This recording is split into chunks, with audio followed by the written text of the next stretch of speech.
Here we are, episode of Trash Can Talk podcast. We're back. Can we get a cheers? Thanks to Liquid Death for the water, keeping us hydrated. So just to give you guys a quick update, we were supposed to be switching to a streaming platform so that we could get funding to keep doing this, which we're gonna keep doing it. We're not gonna switch to the platform, they're taking too long, so we're just gonna keep rolling out the episodes. And right now they'll be on YouTube, and we have a friend, Lauren. Yeah. Hopefully you're watching. She's gonna help us get on the streaming platforms, and we really appreciate her help. So Nate hasn't formally been on Trash Can Talk podcast yet, but you might have seen him from my other Instagram account, and we've done some things before, like some conversations that we've posted. But this time what we're gonna concentrate is on the work that he's doing right now and how much it's taken off. So you could go ahead and give us an introduction of yourself. Yeah, so my name is Nathan Smitty. I'm 29 years old. I live in Oceanside, and I'm a harm reductionist. I'm an activist. I'm slowly learning policy work is in regards to like drug charges. Within the field of like the war on drugs. You know what I mean? I provide harm reduction resources to people all over the United States. I source Narcan for people. I source fentanyl test strips or whatever they need. I do wound care on the streets. I can help people find the products necessary to do wound care. I distribute Narcan all over California, and I've even been to other states and distributed Narcan. I was just at the University of Oregon doing that. I'm almost 4 years sober. I've survived 2 overdoses. I can't tell you how many friends that I know that I've either used with or were like an accomplice that have died. I can't tell you how many people, like if I was to go through my phone right now and look at all my numbers, I'd be like, oh, they're dead, they're dead, they're dead. Like the people that have just died and went on, you know what I mean? And so I also help out with humanity showers with Brandon. I do that 4 or 5 days a week. I manage the social media accounts for A New Path. So yeah, I'm just really involved in my community. I'm also a college student right now at Miracosta. I'm undergrad, and there's more stuff. I mean, we could go into that's going on, but that's really just my day-to-day life. Honestly, it's just like harm reduction and just working within that realm and space. So on this, like on a side note too, because I know that this is like, it's new, and this area needs a lot of attention. So there is a lot of people popping up and helping fight the good fight. So I guess there's a lot of people that are in the process of getting educated on harm reduction and everything. And so I actually had seen Nate doing the work out in public. I saw him introduce himself one time as Narcan Nate in a room where everyone was kind of like, oh, this guy, like, it wasn't, so like, and I think it was about 3 years ago, my son was just born, and I started just, introducing myself around spaces that I frequent in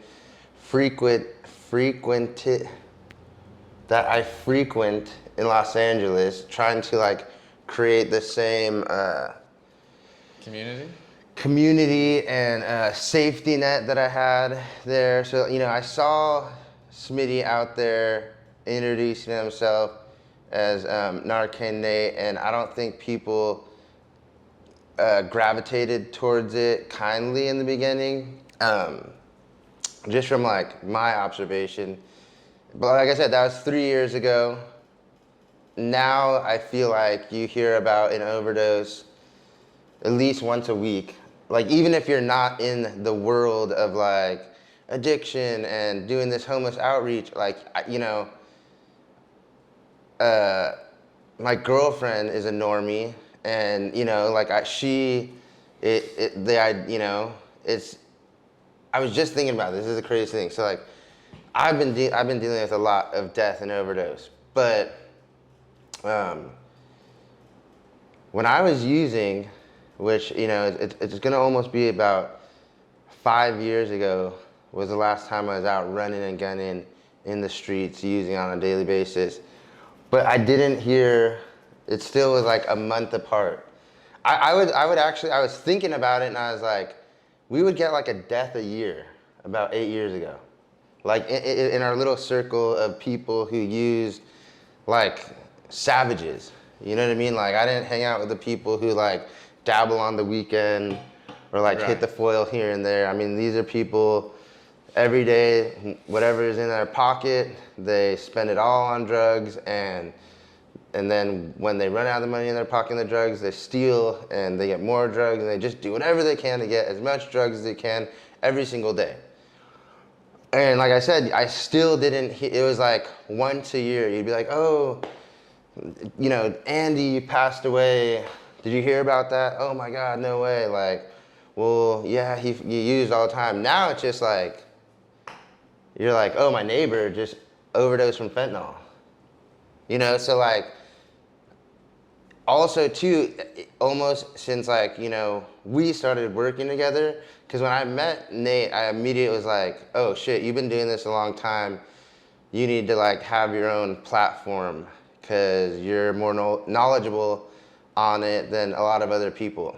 And like, you've dedicated your life to it. And do you also like notice that shift also, like, because now it's like, I even know when we first met, like some comments would be like, this guy's giving Narcan to these guys so they don't die. So now they can just like have Narcan in their pocket, and almost being like, oh, they're like a crutch. Like, Yeah. the weird, like the weird things that people like associate with Narcan. Like, I mean, it doesn't make sense. And I think too, a lot of people have like reevaluated, like, oh damn, maybe we shouldn't talk shit to this guy because like my best friend or my daughter or this just died. You know what I mean? So it's like, do you feel that there's been that shift in like how people perceive Narcan, especially recently? I definitely think so. I mean, so if I experienced that like disconnection or that uneducated piece, like from people that are just like in suburban America with the white picket fence, they got, like average Americans, whatever you want to call it, they got a home, a mortgage, they probably, an SUV, kids, they're playing sports, like whatever. So I've definitely experienced like that disconnect with them. And I even experience it on the streets. I'll have it there and they'll be like, oh, what's this? Because a lot of times people think it's just nasal spray. They're like, oh, I'm going to clean up my sinuses real quick. And I'm like, no, that's not what that's for. And I tell them, they're like, oh, I don't need that. I don't kick it with people that do drugs and this or that. And I go to, and I'll tell them like, well, you never know. This is not saying that you kick it with people or anything like that. It doesn't mean that if you carry it. This is just for you to have, just in case you come across someone when you're, whether you're going to camp or wherever you're just traveling, like this is good to have. And now it's more so, a lot of times, like I've seen people come back and be like, hey man, I need that previously were not willing to, you know what I mean? And even when I was at the University of Oregon, like I was just there, just like, hey, do you want to learn how to save a life? Hey, do you want some free Narcan? And then most people knew what it was. Right. They just didn't know how to access it, or they knew how to access it, but they didn't have the money to pay for it or insurance to lower the cost, but they were all for it. Very few people that I like quote unquote cold called at campus were like, no. I had more people stop and like, yes. Or I would be doing a training and people would hear me say Narcan or fentanyl or drug overdose, and they would like a deer in headlights and just turn to me and like, what? And the most response was like, you're giving away Narcan? And I was like, yeah. And they were like they would stop, and sometimes it would just be crowds. Like it would start with 3 people and grow in like 6, 9 people at a time, or parents were even pushing for their kids to have it, because it was like, I think Friday was like parent day or something like that. There was a ton of parents on campus, and parents were pushing for their kids to have it. It was crazy.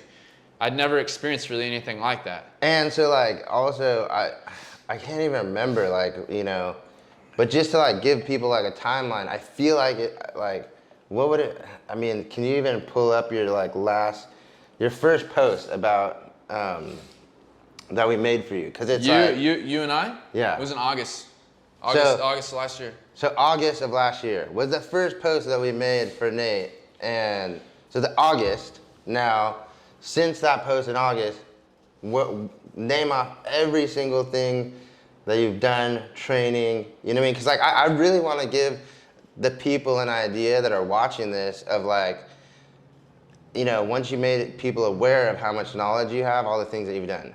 So like, I mean, like obviously you're at Brother Benno's, Potter's house. You know what I mean? Just name every single thing that, Bread Alive. Bread Alive, Echoplex, University of Oregon. Let's see. Like I can't even tell you how many. I just did a sober living last night in Oceanside. I've done Oceanside Homeless Outreach. Oceanside Homeless Outreach. I've done 2 of those with them. I've done True Care, which is like that's a medical company. Right. Yeah. So I did True Care. I think I might have even done something with Vista Community Clinic. I can't remember. I did some stuff with NCTD. Yeah, we supplied them with Narcan and trained them. I did something with young people in recovery in San Diego. I did something with them, trained them how to use fentanyl test strips and Narcan. What else have I done? I've done your business. Chelsea knows how to use Narcan. They have Narcan in the salon. Right. What about also, where did you guys go where there's like the tiny homes? Oh, yeah. We went to Sacramento. We went to Sacramento, and they had like center A, B, and C per se, and then like each center was like for different, like one was like for age group, one was like a place where you were allowed to camp at, like, you know, so that set up was there, and then the other one was just like a regular shelter, you know what I mean, run-of-the-mill shelter, and like they reached out to me the other day. They saved a life with the Narcan I gave them. Skid Row. Yeah, did Skid Row twice, right? No, I haven't done Skid Row twice. No, I'm working on something for Skid Row right now with somebody up in LA, like a little like renegade thing that we're working on. I help people all over the country source like fentanyl test strips because I have a connect for it, and then I helped Henry's uncle source Narcan in Oregon. Let's see, I can't think of the place in Vista. It's like, they do like stuff with like early release inmates. I can't even remember who it is, but I trained them. I participated in the North County syringe exchange readiness program where I went on the streets and like did those surveys. So I helped get that ready because they're trying to get a syringe exchange in North County. So I was a part of that, like going out, like, you know, to the people that I know and like, hey, like, can you fill this out? Blase, blase. So I participated in that. Was a big help in that.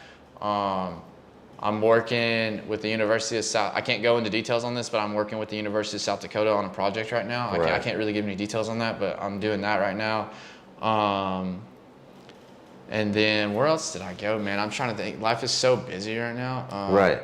But I mean, that's like, that right there, and I'm sure you like missed a lot of things. Yeah, but I mean, that was like a good like 15 things. Yeah. Since well, I got reached out to by like a college in Canada. That was like, hey, why don't you come speak on this panel? And then I got asked to speak on a panel at the University of South Dakota too. It's in regards to like addiction, harm reduction, and things like that. Like a topic speaker, like speaking on a topic. Right. Like I get 10 minutes, I go and speak on this topic, give my spiel, I mean, and then too, it's like you were on KPBS. Yeah, KPBS. I love What Matters. They have a huge following. What else was that other thing? I can't even think of the other. Oh, shout out SoCal did a story on me. Right. They sent me those little flyers with like. I mean, and so that just is like it's also a testament too to like how big this problem is. You know what I mean? And like that's like the one thing too is like so it's like I always think about it too. I'm like every instance that I was in. Now I think a lot of people, I mean, just like with how much I shout out your account. Yeah. And like, we're obviously like linked together. Like a lot more people are just like aware that I have it. And like, you know, I'll just be like, yeah, hit up Nate. But West Mars. Western Mars. Yeah. And then Sergeant Fontanoza, who's with like the Army. She like, I guess the ROTC kids go to her or whatever. Like she's like an Army recruiter. Right. I've done trainings with her and like her recruits and stuff like that over there. I mean, another thing too is like, it's just like, the problem's huge. Yeah. And I mean, just like on top of it too, there's so much like, I was just reading this article about how a certain amount, like when people experience an extreme amount of death in their life, and this is like, I'm not saying that this is like the end all be all of medical advice, but so I started looking up on it, and I mean, it's very like traumatic to the people around. Yeah. So like, you know, not only does, you know, the families, you know what I mean, but like when you're talking about like a lot of the lower income areas, like the population that we deal with, they experience, you know, houselessness, you know, even like at our school, the population that we deal with, I mean, it really, I mean, there's just like, it's like we've just cracked into the beginning of like this problem and like just barely began to like learn about it, because like right now, so like I'm in counseling, you know what I mean? And I strictly like went back to like counseling, therapy, you know, a couple weeks ago, because, you know, there's at least like, I'd say 4 main deaths in my life that just really kind of shook me to the core, you know? And like, and I feel like this is gonna be this whole other like second wave of it, you know? And, you know, for me, it's like, it's a weird thing though, because you know me, anyone that knows me, if you're like, hey Brandon, how are you doing? If I'm doing good, I'll be like, everything's great. But if I'm doing bad, I'll be like, everything's not that good. Like, this is what's happening in my life. And, you know, I feel like that, like the second wave of this, like to me, the real pandemic, which is like the opioid, you know what I mean? Like, it's just like the second wave of it. Like, it's almost like everything, Jordan, today we were talking about, or I was like, you know, people are like, well, what? People ask me a lot of times, because like, oh, since I was homeless, like, what can we do to combat homelessness? Like, what would you suggest? And I'm like, well, it's different now. Like, I haven't been homeless for like 5 years, and I wasn't homeless through, you know, like the actual pandemic, when things was shut down, when there was no one out, there was no resources. And I feel like that's probably taken this huge toll on people, you know, mentally. And it, you know, I always talk about the fact that like, I haven't been homeless in 5 years. The fact that I would be homeless, again, there'd be a lot of steps to it, but I still feel like that something could happen and I would be destitutely homeless tomorrow. It's like this like thing I always have. And, you know, maybe that'll be like the next thing that I go try and work out in therapy. But I mean, it's really, you know, like I almost feel like too that it does, it's like, you know, a lot of it, like this article that I read where it's like it creates this mania, like, you know what I mean? Like, and I haven't dealt with it, and I've never lost this much people in such a short amount of time. And, you know, I've never gone like in my phone to like call someone and then they're not, you know what I mean? Not there, yeah. Like it's a lot. It's a horrible experience. Right, and it's like, and now like trying to like deal with it and process it, and then like, you know, like my grandmother dying on top of this, like she's in hospice. I'm like, all right, you know, I was actually geared up for this to happen. You know what I mean? I was like, I know that she's gonna die, but like with everything that also has been, you know, the lives taken, I'm like, no, like, just keep this one a little bit longer. You know what I mean? And it's like, you know, I would almost urge people too who like are in this line of work to like reach out to Nate or even me, like, you know what I mean? And be like, you know, like, how are you dealing with it? You know what I mean? Because like, I mean, the same with you. It's like, okay, a lot of people on the streets, I'm not gonna say that there's like this expiration date on it, people's lives on the streets, but if you talk to the people in like, you know, that are still like experiencing that, they have this sense of like, and I had it too, you know what I mean? I used to just be like, I hope one of these shots kills me so I don't have to keep using, because this is horrible. You know what I mean? But now this is real shit. Like, one of those shots might kill them. Oh, for sure. Like, when I was thinking this, it's like, okay, I would have to get the best dope, and I'd have to get all of it into the biggest syringe I could, and then jam it in my vein, and then maybe it would. But I did that, and it didn't. These guys just don't know. And it could, dude, if they filled a syringe with 100 cc's of just like thick fentanyl, they're done. Oh, well, yeah. I mean, right. Dude, look at I'm not going to name their names, but look at those two people that we know that passed. They were like long-term, old fucking shooters, bro.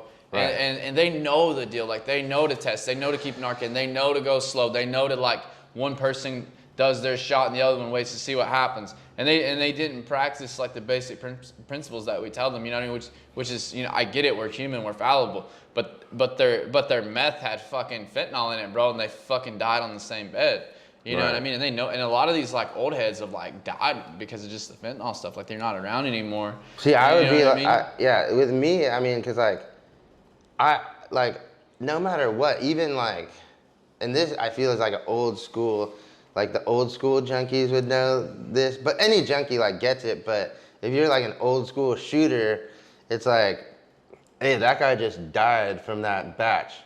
Like, where'd it come from? Yeah, They're looking to see if it's got a stamp on it, like, who has it? Yeah, for sure. No, for sure. I would do the same thing. Yeah, you're like, too, well, let me see how much of this dope I can do. Yeah. You know what I mean? And that was always me, too. So it's like, and I feel like with, especially like the older heads that are dying, it's just like, you have that thing of where you're like, dude, I like, you know what I mean? You're like, I shoot 3 grams of tar just to get well. Mm-hmm. Like, there's no amount that's gonna kill me. You know what I mean? Like, that's just like I feel like the mentality that goes with being like you've been using dope that long, and you're like, I wish. Some people for decades. Yeah, and you're like, I wish something would get me like sloshed out, fucking, you know? I mean, but like, dude, and this is what I think. Like, one, since like you've been doing this a long time, what tips would you give people? Because I know some people who've gotten into kind of like, you're right in that niche of harm reduction that you're in. Yeah. And it really wears on their psyche. Yeah. You know what I mean? And so like with me, like my life is really big and my life is really stressful, and you know, like and dude, like I said, if I'm not doing good, I'm just like, dude, I'm not doing good. If I am doing good, I'm like doing good. Maybe I won't be like fucking bubbly and like hugging everyone and everything, but it's like, where do you know what I mean? Like, what is your best tips for like people? Because I know, like, if you're like us, your instinct is I could do this 24/7. Mm-hmm. And then you even go into it where you're like, well, harm reduction isn't some job that I can just turn off. You know what I mean? Mm-hmm. And I mean, it's the same with like being in the program, sponsoring people, and I mean, just all of it. You know what I mean? And it's like what tips would you give? Because like in my head, I won't say his name, but one guy I know who's just like so into like his work, and you know what I mean? He literally just loses his shit. You know what I mean? Yeah. But he never stops doing it. I mean, he never takes the time for himself. It's just 24/7, like outreach, like advocating for people. You know what I mean? Like the harm reduction stuff, and you know, I always say like this, like he doesn't fill up his cup. Yeah. You know what I mean? And like, but you hear it a lot. We see a lot of people come 3 weeks and then they're burnt out. They're dipped. Yeah, and like, and the thing is too, like, I'm not talking shit on them because, I respect it, because it's literally like, you know what I mean? Sometimes it's just the fact that I show up to do anything, especially this last 3 weeks. The only reason I show up to help right now is because it's, it's what I do. So it's like in my schedule. Mm-hmm. You know what I mean? Like it just, like my feet just get up and go to the showers. That's the only reason. Autopilot, yeah. You know what I mean? That's the only reason, especially the last 3-4 weeks that I've like even made it, is because it's like my ritual. You know what I mean? So like I think a lot of the stuff that I do has just been now ingrained in me. And I like ritual's not the right word. I'm trying to think of it, but like it's what, you know what I mean? Like my feet are just moving. Just autopilot. It's just autopilot to go and help now. And I show up when I don't feel like being there, and I show up when I do feel like being there. And you know, like I can't say too that it's maybe, you know what I mean? Like I like maybe it's not the best. You know, I don't know, because it's like, all right, well, when I feel like I'm pouring from an empty cup, should I be around people? Should I not? Should I take that time off? You know what I mean? Mm-hmm. But you know, I don't know. It's just the only thing that I can equate it to is that like I go to my men's meeting no matter what. You know what I mean? I pray every day no matter what.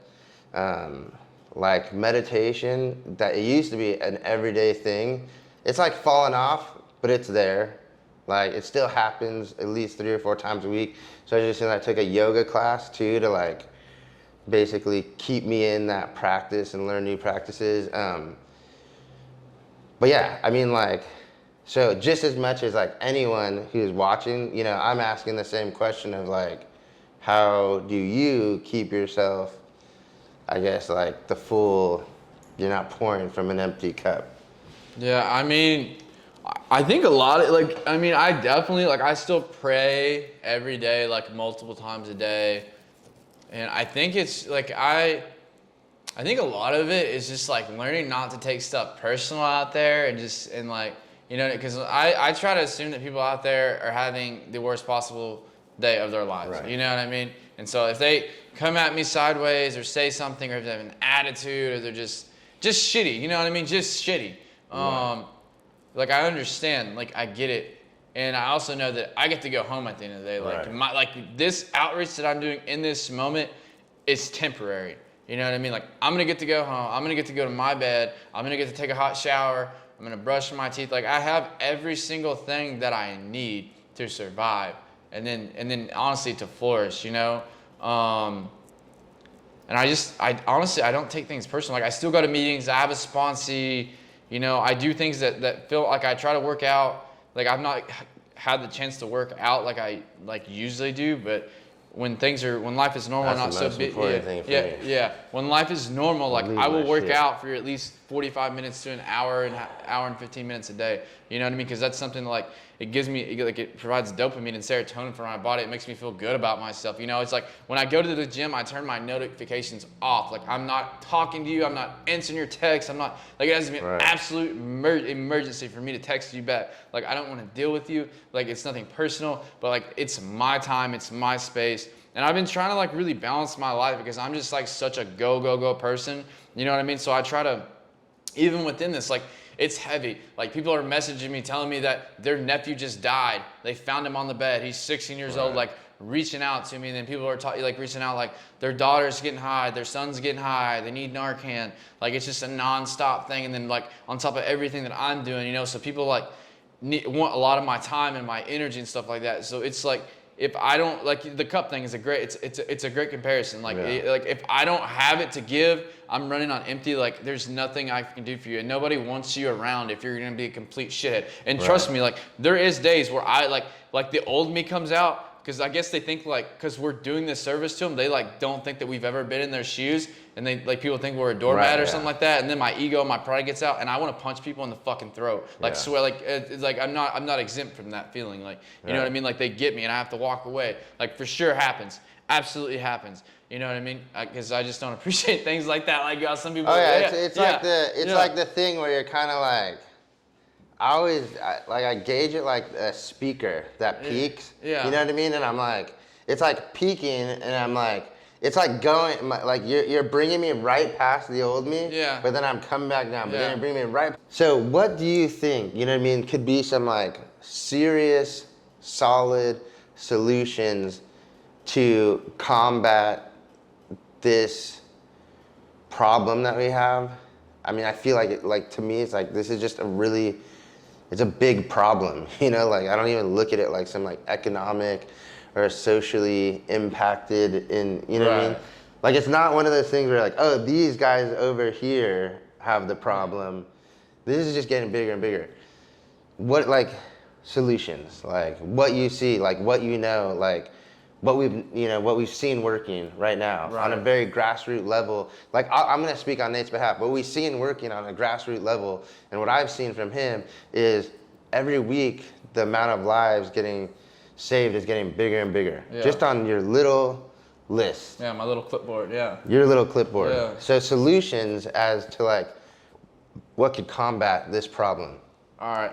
Yeah. As far as like the fentanyl epidemic goes, so giving out Narcan and test strips is great, but it's not like a long-term solution. Like it'll work, it'll save lives, but here's the deal.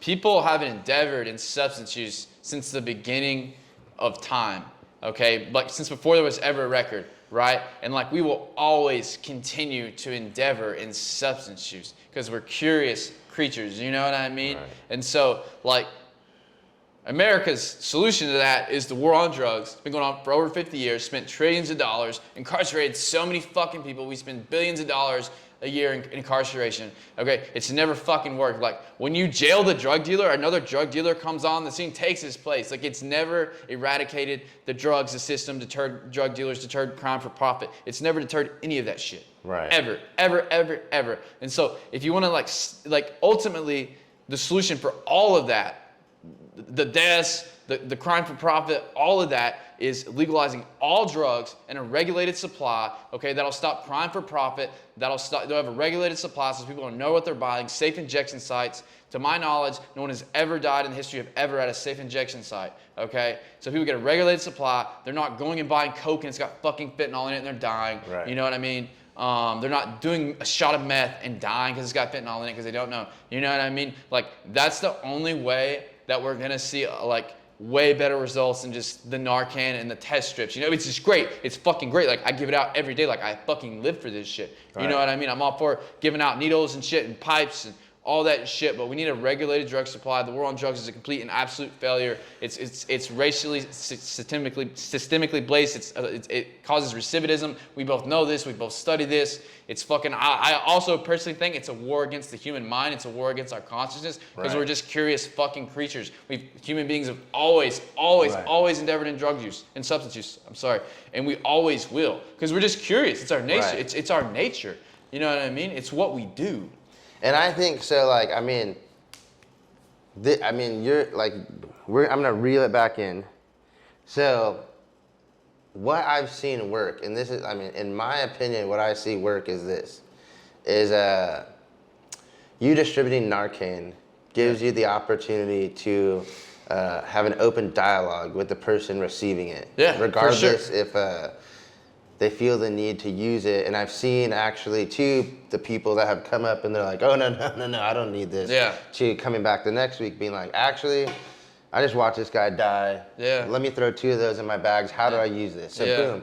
I mean, so I would suggest too, because I know a lot of people reach out to Nate. And a lot of people are like, how can I help?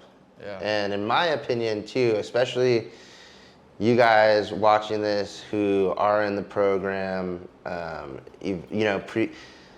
seen, so like, I'm not one of those people that's saying like AA is the end all be all of sobriety. I've seen some people who smoke some weed now, they're out there helping us, they don't shoot heroin anymore, and those people can really help some other people. So, oh, for sure. Getting those people trained, and maybe even if you could like take an hour out of your week to go, find somewhere to distribute it. What do you think about too of like, because we have these missions that, get millions and millions of dollars in grants from the city.